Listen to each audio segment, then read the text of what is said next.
하나님 말씀 보겠습니다. 오늘 우리가 나눌 하나님 말씀, 우리에게 주신 하나님 말씀은 신약 성경 히브리서 12장 말씀입니다. 히브리서 12장 28절, 우리 한 절입니다. 12장 28절, 우리 한 절 같이 한 목소리로 읽겠습니다. 그러므로 우리가 흔들리지 않는 나라를 받았은즉 은혜를 받자. 이로 말미암아 경건함과 두려움으로 하나님을 기쁘시게 섬길지니. 네. 하나님을 기쁘시게 섬길지니, 섬긴다 하는 이 단어는 다른 이제 곳에서는 예배한다, 제사한다 말로, 예배한다 하는 말로 번역되기도 하는 말이죠. 그래서 오늘부터 약 3주간 예배에 대해서 우리가 함께 생각해 보려고 합니다. 성경적 세계관에 대하여 우리가 올 한 해 함께 말씀을 나누고 있는데 왜 갑자기 예배인가 하는 생각을 가질 수 있는데요. 세계관과 예배는 굉장히 밀접한 관련이 있습니다. 여호수아가 가나안 땅에 이스라엘 백성들을 이끌고 들어가서 여호수아서 24장을 보니까 여호수아가 죽기 전에 이스라엘 온 백성 앞에서 유언처럼 남긴 설교가 뭐였냐면, 너희는 오늘 너희가 섬길 자를 택하라. 오직 나와 내 집은 여호와를 섬기겠노라. 이렇게 이야기했었거든요. 가나안 땅에서의 삶 전체를 결정짓는 것은 누구를 섬기느냐 하는 것이었습니다. 누구를 섬기느냐가 사실은 삶을 결정하는 거죠. 예수님도 그렇게 또 말씀하셨어요. 너희가 두 주인을 섬길 수 없나니 하나를 중히 여기면 다른 하나를 경히 여기고 하나를 사랑하면 다른 하나를 미워하느니라. 너희가 하나님과 재물을 겸하여 섬길 수 없느니라 라고 말씀했죠. 무엇을 먹을까, 무엇을 마실까 염려하는 것이 결국은 정말 먹을 것이 없고 입을 것이 없고 해서 염려하는 그런 게 아니라, 돈을 주인으로 섬기는 마음에 내가 더 많이 갖는 것, 내가 더 많이 소유하는 것이 곧 내가 잘 사는 거다, 내가 삶에서 성공하는 것이다 라고 여기는 그런 마음에서 비롯된 것이라는 거예요. 근데 예수님께서는 그렇게 말씀하지 않았어요.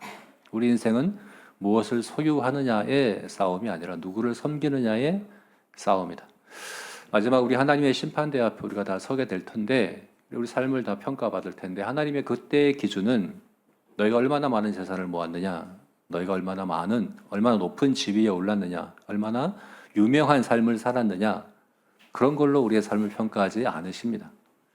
너희가 누구를 섬겼느냐, 네가 섬긴 대상이 얼마나 크고 위대하고 영광스럽고 지혜롭고 선한 대상이었느냐 로 우리 삶을 평가하시겠다라고 말씀하시거든요. 그래서 여러분, 우리 세계관과 예배는 정말 밀접하게 관련되어 있습니다. 우리가 삶으로 예배하는 제자교회잖아요. 근데 이 말에는 참된 제자는 삶으로 예배하는 제자입니다 하는 이런 의미가 있지만, 또 다른 한편으로는 모든 삶이 예배다 하는 그런 의미도 있어요.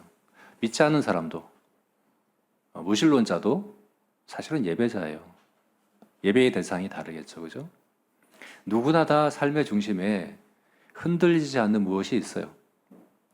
유물론자는 물질이 그 흔들리지 않는 무엇일 것이고, 또 배금주의자는 돈이 그 중심일 것이고, 상대주의자마저도 모든 것이 상대적이야 라는 그 사실이 중심에 있어요.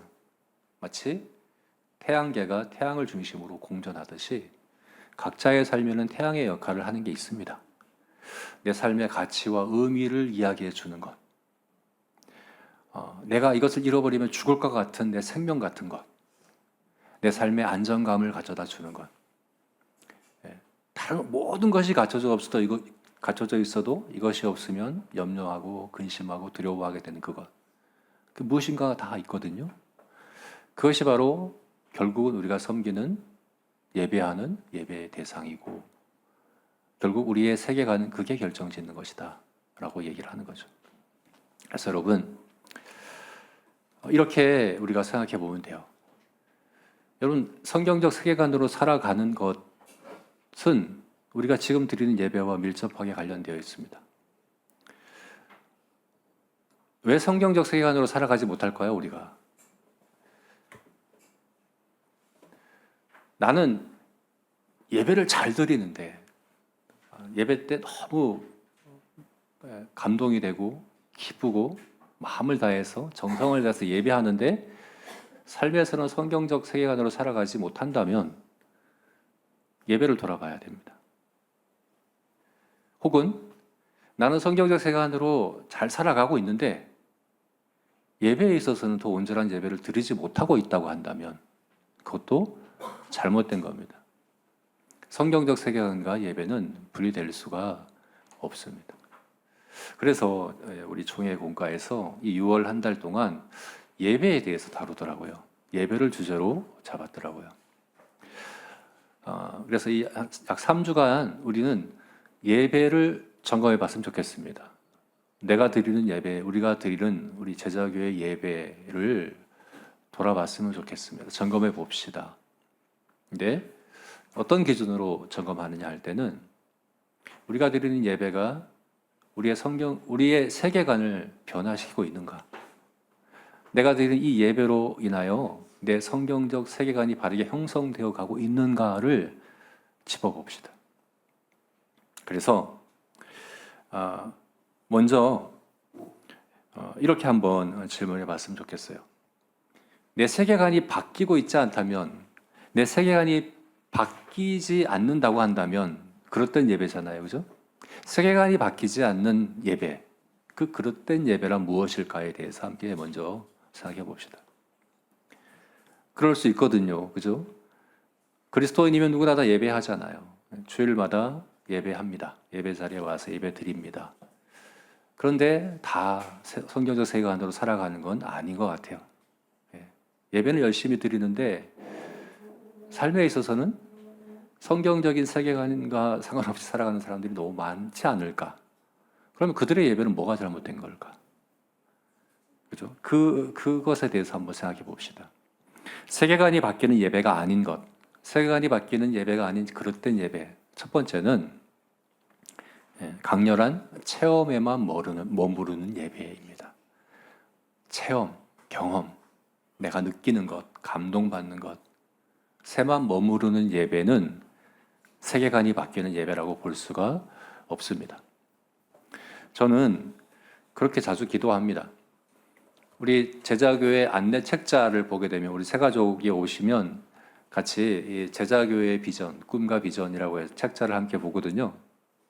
거기에 보면 우리 제자교회 첫 번째 사명이 예배거든요.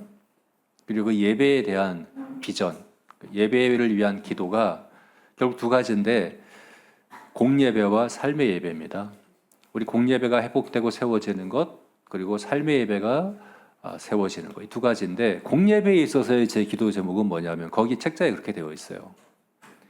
빌립보 감옥에서 바울과 실라가 찬양하고 기도할 때 하나님께서 그 땅을 흔들으셨어요. 진동되게 하셨어요. 땅이 흔들렸어요. 빌립보 감옥 전체가 흔들렸어요.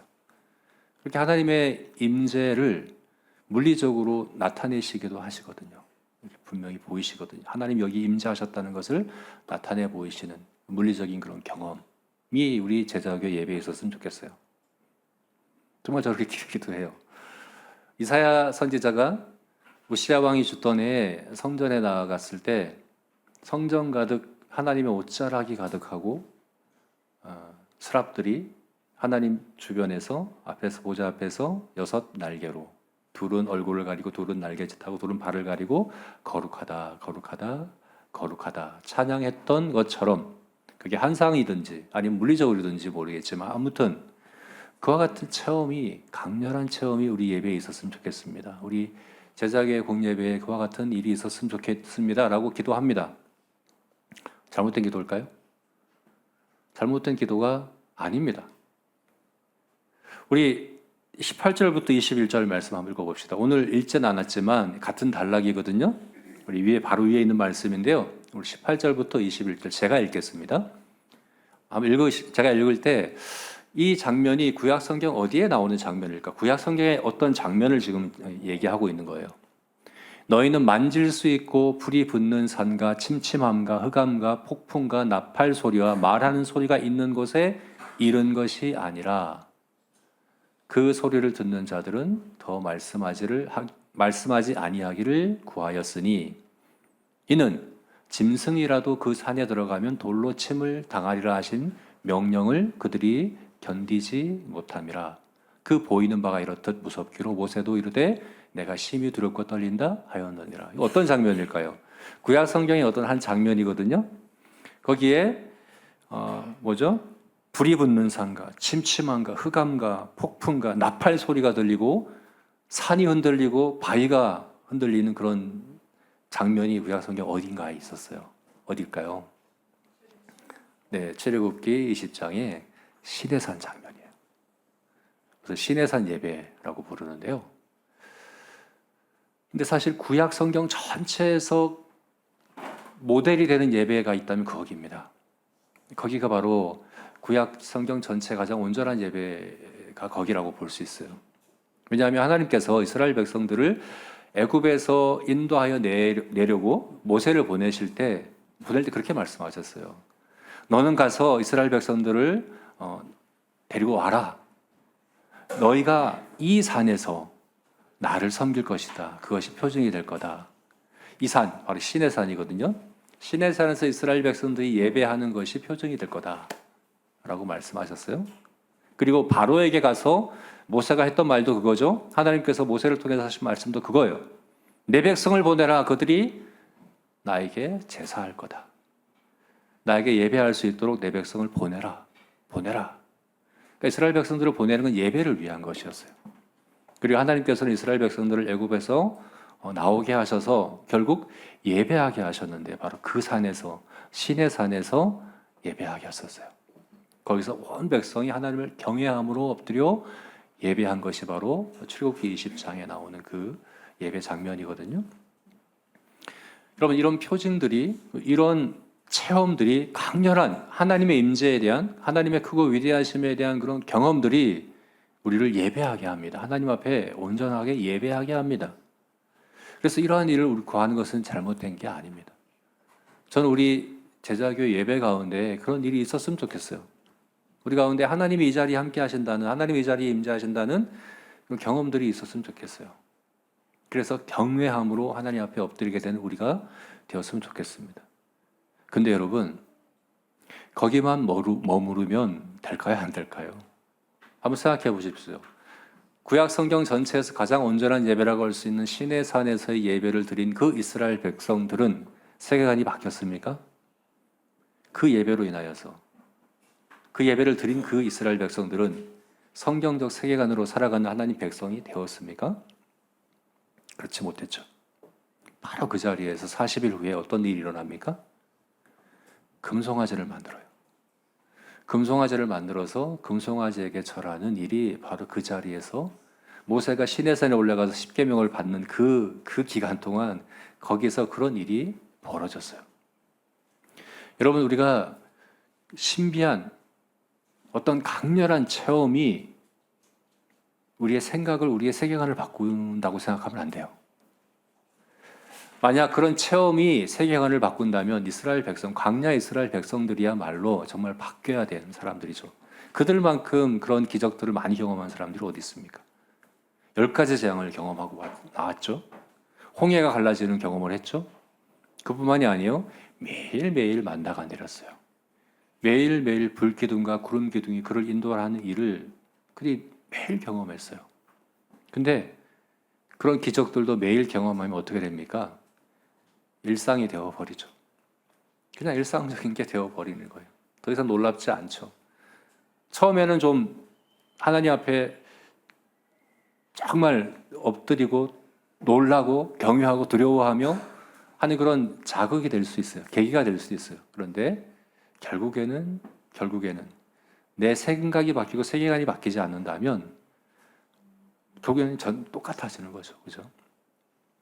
여러분, 우리가 체험을 구하되 그 체험에만 머무르는 예배는 온전한 예배가 아니에요. 그것은 우리의 세계관을 변화시키는 예배가 아닙니다. 두 번째로 세계관이 바뀌는 예배가 아닌 것, 세계관이 바뀌는 예배가 아닌 그릇된 예배. 두 번째는 뭐냐면 힘든 현실의 도피처로서의 예배입니다. 예. 오늘 본문 28절 말씀이 그걸 이야기하는 것 같습니다. 28절 말씀 보면 딱 그렇게 생각이 들어요.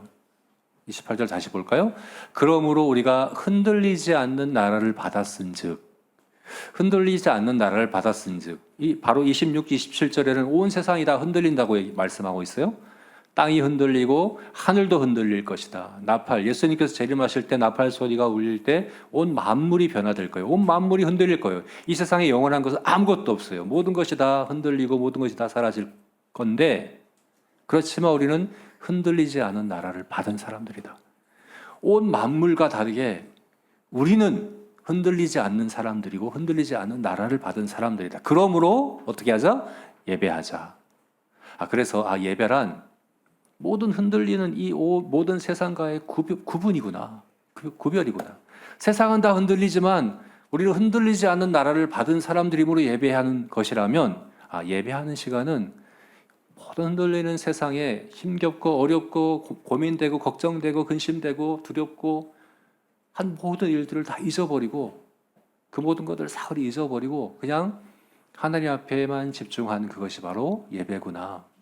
흔들리지 않는 그 나라에만 집중하면 되는 거구나. 이렇게 우리가 생각할 수 있어요. 그래서 현실에 여러 가지 문제들이 있지만 이 시간만은 다 잊어버리고 하나님 앞에만 집중해야지. 우리 이렇게 생각할 수 있거든요. 그죠? 그래서 칼 막스 아시죠? 칼 마르크스, 우리 공산주의를 만든 칼 막스가 그렇게 얘기했어요. 종교는 인민의 편이다. 이게 무슨 말일까요? 마약을 하면 어떻게 됩니까? 마약을 해보진 않으셨겠지만 마약을 하면 어떻게 됩니까? 현실 감각이 사라진다고 하죠. 그죠? 현실에 많은 문제들이 있어도 마약을 하면 다 잊어버려요. 그냥 행복하게만 한 거죠. 문제는 해결됐나요? 아니요. 현실의 문제는 그대로 있어요. 문제는 해결이 안 됐어요. 근데 그 문제가 없는 듯 착각하게 만드는 게 마약인 거예요. 칼 막스가 보기에 종교가 그런 거예요. 현실의 문제는 인민의 고통은 그대로 있는데 종교는 현실 도피적인 그런 이제 삶을 사람이 되게 한다는 거예요. 현실의 문제에 대해서는 그냥 다루려고 하지 않고 해결하려고 하지 않고 그냥 그것을 잊어버리고 그냥 모여서 예배하는 것의 기쁨, 예배하는 것으로도 만족하는 그것이 종교다 이렇게 얘기를 하고 있거든요. 이게 칼 막스가 이게 종교를 비판적으로 부정적으로 표현하려고 이 말을 한 것이기도 하지만 또 긍정적인 측면도 얘기하려고 한 것이기도 해요. 예배가 그런 기능을 하기도 한다는 거죠. 예배를 하면 사실 우리가 현실의 여러 가지 어려움들을 진통제와 같은 역할을 해서 그죠? 예배를 통해서 우리 마음이 진정되고 그리고 우리 삶의 문제들을 차분하게 대하게 하고 보게 하고 하는 역할을 하기도 합니다. 그래서 우리가 이 예배를 우리가 그렇게 생각할 수 있다는 거예요. 우리가 예배 드리는 것은 현실에 정말 많은 문제들이 있지만 이 예배의 시간만은 그 모든 걸 잊을 수 있는 시간이다. 이 예배는 현실에 흔들리는 모든 세상의 모든 문제들을 잊고 현실로부터 도피하는 시간이다. 이렇게 여러분 생각할 수 있다는 거예요. 근데 여러분 그것은 온전한 바른 예배가 아닙니다. 그 예배는 세계관이 변화되는 예배가 아닙니다. 만약 그런 예배를 드리고 있다면 세계관이 변할 수가 없습니다. 왜 그럴까요? 오늘 본문 말씀에 28절 말씀에 하나님을 기쁘게 섬길지니 이 섬길지니가 예배라고 그랬죠. 그죠? 하나님을 기쁘게 예배할지니 근데 이 섬길지니 구체적인 이 섬기는 모습들이 바로 이어지는 13장 말씀에 나와요. 13장 말씀에 나오는 하나님을 섬기는 그게 뭐냐 할 때는 1절부터 계속 이어지는 말씀 뭡니까? 형제 사랑하기를 계속하고 또 결혼, 돈, 가정, 또 일, 직장 모든 문제들을 하나하나 이제 13장부터 다뤄가는데 그게 바로 사실은 하나님을 기쁘게 섬기는 거라는 거예요. 그래서 여러분 예배는 현실의 문제와 구분되어서 현실로부터 도피되어 만족을 누리고 기뻐하는 것이 아닙니다. 하나님께서는 온 세상을 흔드실 거예요. 하늘과 땅을 다 흔드실 거라고 그랬어요. 예수님 오실 때에 나팔 소리가 들리고, 시내산에서 나팔 소리가 들릴 때는 땅만 흔들렸지만 예수님 다시 오실 때 나팔 소리가 들릴 때 모든 만물이 흔들릴 거라고 말씀하셨어요. 근데 그렇게 하시는 이유와 목적이 뭡니까?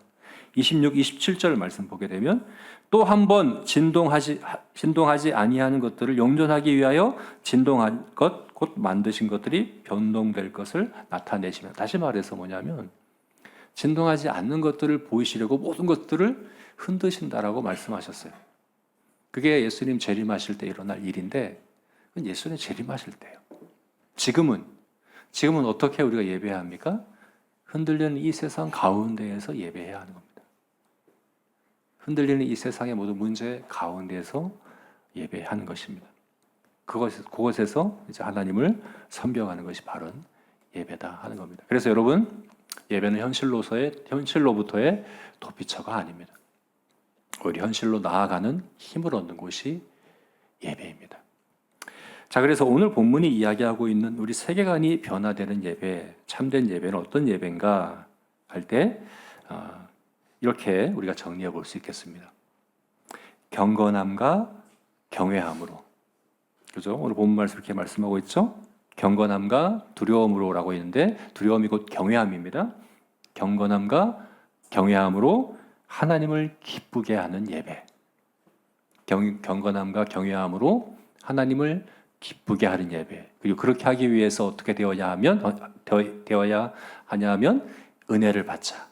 은혜를 받자. 하나님 주신 그 은혜로 경건함과 경외함으로 하나님을 기쁘시게 하는 예배가 되어야 한다 하는 것입니다. 이것을 다시 세 가지로 정리해 보면 이렇습니다. 첫 번째는 우리의 예배는 하나님을 향한 우리의 시선이 하나님께 집중되는, 우리의 초점이 하나님께 있는 예배여야 한다. 체험이 아니라 하나님께 우리의 초점이 있어야 된다 하는 것이고, 두 번째는 예배는 현실로부터의 도피가 아니라 현실로 나아가는 힘을 얻는 곳이 바로 예배여야 한다. 세 번째는 은혜를 받는다는 것은 말씀과 기도를 통해서 하나님 앞에 나아가는 그런 우리가 되어야 한다. 이렇게 우리가 적용해 볼 수 있겠습니다. 이 세 가지를 다시 한번 구체적으로 말씀드리겠습니다. 자, 이렇게 예배하자. 첫 번째, 어떻게 해요? 체험이 아닌 하나님을 향한 시선으로 예배하자. 체험에만 머무르는 것이 아니라 하나님을 향하여 우리의 시선과 우리의 초점을 두는 그런 예배를 드리자 하는 겁니다. 여러분, 지금 예배하는 이 시간에 여러분의 초점은 어디 있습니까? 하나님께 있습니까? 근데 우리가 자주 어떠냐 하면, 내가 지금 예배를 잘 드렸냐 안 드렸냐의 기준을 어디서 찾냐 하면 내가 은혜를 받았냐 안 받았냐, 내가 감동을 느꼈냐 안 느꼈냐, 오늘 예배를 통해서 내가 눈물을 흘렸냐 안 흘렸냐, 내 마음이 움직였냐 아니면, 여기서 우리가 예배의 기준을, 예배를 잘 드렸냐 안 드렸냐 기준을 거기서 우리가 찾을 때가 많아요. 그렇지 않습니까? 내가 은혜 받았어. 그럼 예배 잘 드린 거라는 거죠. 기준은 우리한테 있는 거죠. 내가 뭘 느꼈느냐, 내가 뭘 경험했느냐, 내 감정이 어땠느냐, 여기에 자꾸만 우리가 예배를 평가하고 판단하는 그런 태도일 수 있어요. 우리 초점이 우리 자신에게 있는 거예요. 체험에 있는 거예요. 여러분, 그러나 그게 아닙니다.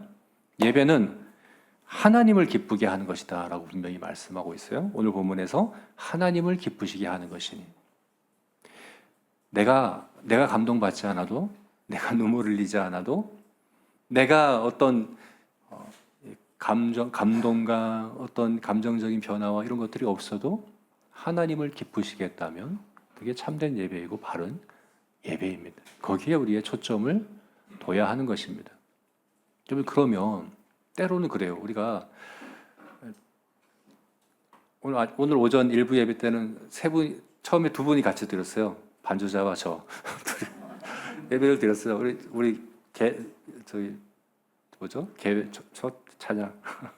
첫 찬양 함께 반주하고 제가 찬양하고 이렇게 했어요. 근데 좋았어요. 왜 그랬을까요? 하나님을 기쁘시게 하는 예배잖아요. 하나님 기쁘게 받으시는 예배이잖아요. 그죠? 하나님께서 기쁘시게 받으시면 돼요. 우리가 어떠하든지 간에. 때로는 우리가 느껴지는 것이 없고 감동되는 게 없을 수도 있어요. 예, 괜찮아요. 하나님 기쁘시게 받으시면 되는 것 아닙니까? 그죠? 하나님이 우리의 찬양을 받으시고 우리 예배를 받으십니다. 하나님을 기쁘시게 하는 것이 예배입니다. 국민 의례를 할 때 국기에 대한 경례를 하고 맹세를 하고 애국가를 부르고 얼마나 지루합니까? 근데 그것 가지고 오늘 국민 의례가 나에게 감동이 되었니? 그렇게 생각하는 사람 아무도 없잖아요. 국민 의례는 내 감동을 받기 위해서 하는 게 아니에요.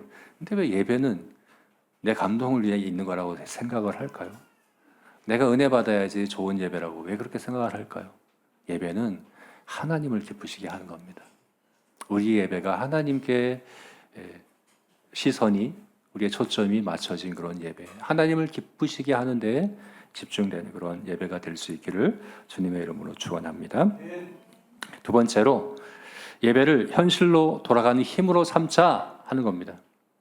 오늘 본문 말씀에 또 어떻게 말씀하냐 하면 경건함과 두려움으로 하나님을 기쁘시게 섬기는데 하나님을 기쁘시게 할 뿐만 아니라 그걸 어떻게 하냐고 할 때 경건함과 두려움으로 해야 된다라고 얘기하고 있어요. 경건함과 경외함, 사실 이게 두 가지가 비슷해요. 거의 비슷한 의미입니다.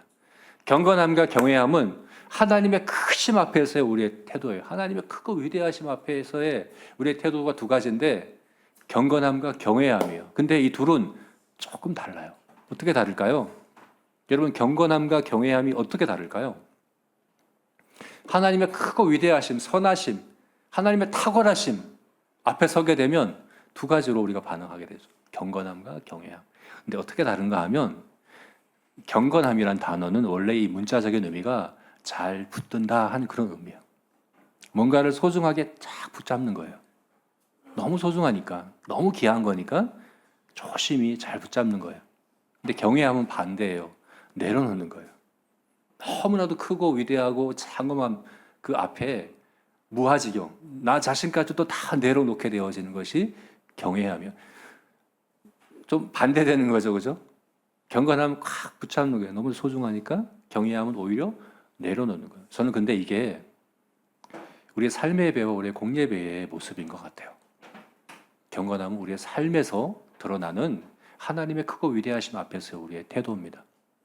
하나님의 뜻이, 하나님의 선하심이 너무나도 소중하기 때문에 소중하게 붙잡고 살아가는 것이 경건함입니다. 우리가 그렇지 않습니까? 소중한 것을 대할 때는 마음이 경건해지지 않습니까? 제가 요즘 이제 그 1층에서 카페에서 일을 하다 보니까 로스팅을 하거든요. 커피를 볶거든요. 근데 커피를 볶을 일이 많아요. 근데 일반적으로 사용하는 커피를 볶을 때와 그 중에서 좀 비싼 원두가 있어요. 게이샤라는 원두가 있어요. 그거는 일반 원두에 비하면 한 5배 비싸요. 많이 사지도 못해요. 그래서 그걸 볶을 때는 마음이 달라요. 일반적으로 볶을 때는 뭐 그냥 이제 농담하기도 하고 다른 일 보기도 하고 막 왔다 갔다 계속 거기 서 있기 지루하잖아요. 계속 서 있을 수 없으니까 다른 일도 막 하는데, 근데 이제 게이샤를 볶는다 그럴 때는 집중합니다. 한 순간을 놓치면 타버리기 때문에 집중합니다. 이 순간을 놓치지 않기 위해서 소중하게 대합니다. 이게 경건함입니다. 하나님의 뜻 앞에, 하나님의 선하심 앞에서의 소중히 여기는 마음입니다. 이 경건함이라는 단어가 히브리서에 딱 2번 나와요. 아니, 신약 성경 전체에 이 단어가 딱 2번 나와요. 히브리서에 딱 한 번 더 나오는데 예수님에 대해서 말씀할 때 이 단어가 나옵니다. 예수님께서 심한 통곡과 눈물로 기도하시되 그의 경건하심으로 말미암아 들으심을 얻었다 할 때 이 말이 이때 나와요. 여러분, 심한 통곡으로 예수님께서 눈물로 기도하신 장면이 어디입니까? 겟세마네 동산이죠. 겟세마네 동산에서 예수님께서 이 잔이 내게서 떠나게 하옵소서. 그러나 내 뜻대로 마옵시고 아버지의 뜻대로 되기를 원합니다. 이게 경건함입니다. 하나님의 뜻을 소중히 붙잡는 이 태도가 바로 경건함입니다.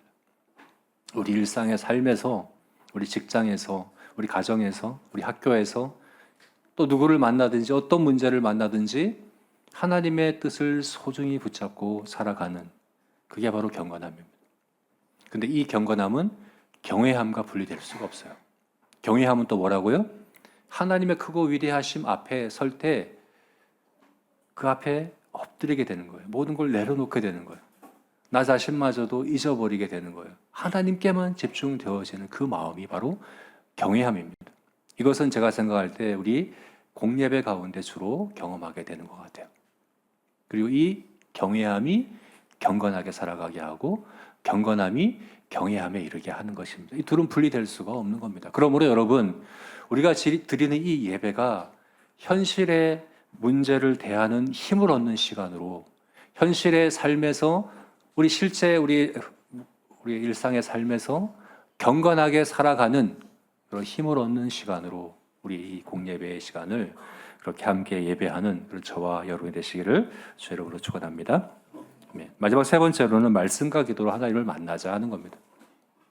여러분, 앞에 우리가 읽지는 않았지만 18절부터 27절까지의 말씀은 두 가지 예배를 비교하고 있어요. 앞에서 말씀드렸던 시내산에서의 예배, 산이 흔들리던 나팔 소리가 울리던 그 시내산의 예배와 시온산에서의 예배를 비교하고 있어요.